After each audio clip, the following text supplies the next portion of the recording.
You've decided to keep some of the processes in-house, like roasting your coffee. Typically, coffee shops, your pop-up coffee shops, they don't do their own roasting. They obviously buy it in.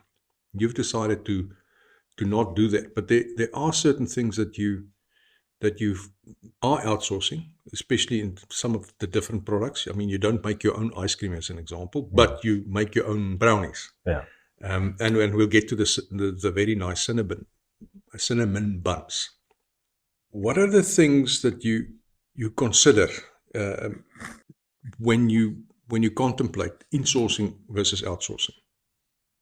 Yeah, it depends on your capacity. I would say, for example, the coffee roasting. A lot of the coffee shops buy the coffee beans in from different roasters. For me, it's about your environmental changes. For example, your coffee beans react differently in different weathers, humidity, wind. So when I'm roasting my own beans, I know how to adjust and what to adjust in order to achieve my result I want in my coffee, in my cup. That I can control in a certain aspect. Things I can't control, it's gelato. It's not my business. So I enjoy the product. I know it's a good product. It complements my current products, and it creates an opportunity for the customers around me, as well as the businesses around me, because I'm in a food court, which don't have a lot of dessert on their menu. So the opportunity came up, and then that's why I've decided to outsource a good product where I don't have to carry the manufacturing risk as well as the losses. I mean, I can control my losses because I know what I need to order. What I don't sell, I need to taste a product. Product tasters. I'm managing my losses on that way. That's probably part of my problem. Yes, of is course. I'm too much of a taster. Yeah, we're not eating our profits, we're managing our losses. Yeah, and I must say, something that I've discovered is just a little bit of ice cream inside of a coffee or cappuccino is brilliant. It's a very nice taste. To complement each other. You wouldn't think it, but it's one of those things. So I've looked at some of the things that you need to consider when you decide whether to insource, outsource. Obviously, cost efficiency. You've spoken about that, and we put the slide up. So, wannabe entrepreneurs can look at this, or entrepreneurs can also look at it. The cost efficiency is the key driver. One will obviously want to make sure that you make maximum profit. So that influences your decision to insource or outsource. Business reputation. To look into the cost effectiveness, if I were to decide to make my own gelato, I have to invest in machinery, training in how to make it, ingredients, so it's stock holding. So for me, it won't be as cost effective to make it myself. That's why I prefer to outsource that, because it's both ways. The business can grow both ways. It's symbiotic. Well, that's a smart outlook. You have to decide based on understanding the full business case of whether you insource, outsource. Makes 100%. So business reputation, that's something I think you've alluded to earlier. You want to rather roast your own coffee beans because then you control that quality of coffee, because the coffee is only as good as the roasting, not necessarily the beans, because you get the beans from somewhere. That also. But the roasting, so you have to have a good bean to start off, but the roasting is the critical one. Yeah. To get you to that quality of coffee, which you want to control to provide consistency. The moment you buy something that hasn't got a good reputation, so you went for gelato because it's already got a good reputation. But then there are things like the brownies, the lovely brownies that you make, the cinnabuns that you make.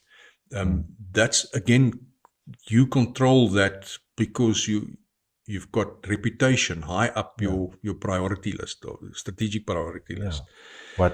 what makes me happy is when my consumer comes in and they tell me, listen, I've heard that your brownies are so good. I've heard you've got the coffee.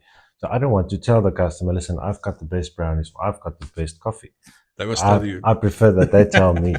Yeah, And that's a good sign. that's where the personality comes into Mm. your brand.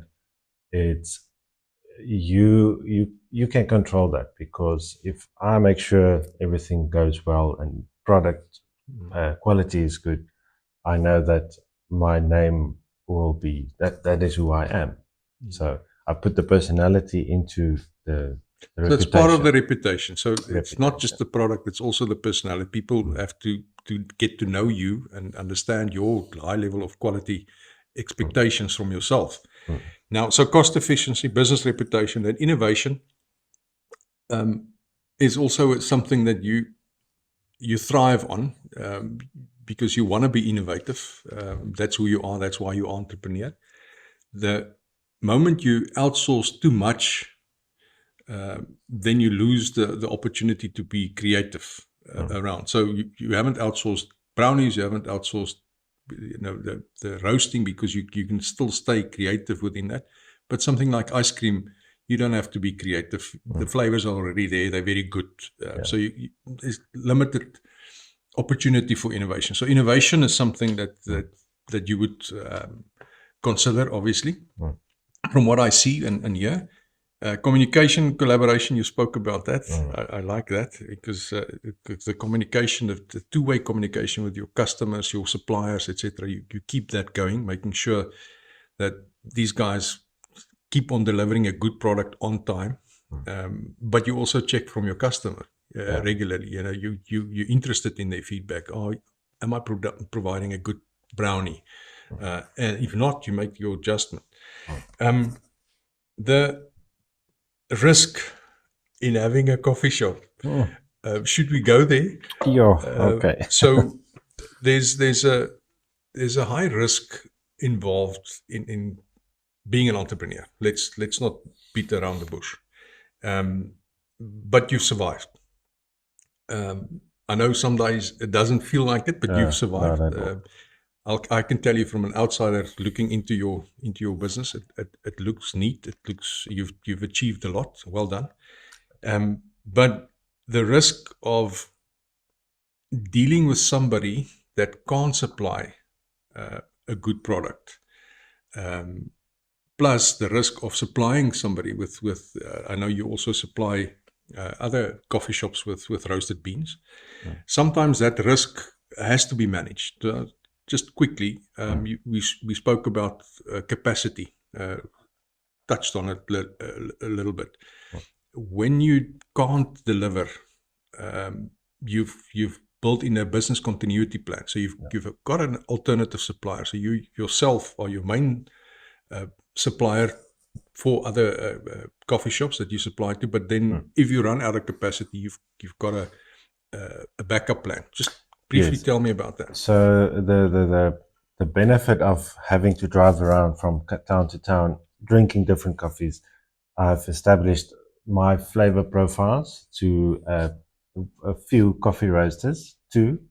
So I do use one of them in case of big orders coming through, because my capacity, without compromising quality, I know what my capacity is. So the same as my coffee profile, I can go to one of my roasting companies. They can definitely give me a product which I will be satisfied with, and I know my customer will be satisfied. Fantastic. So that I do from time to time.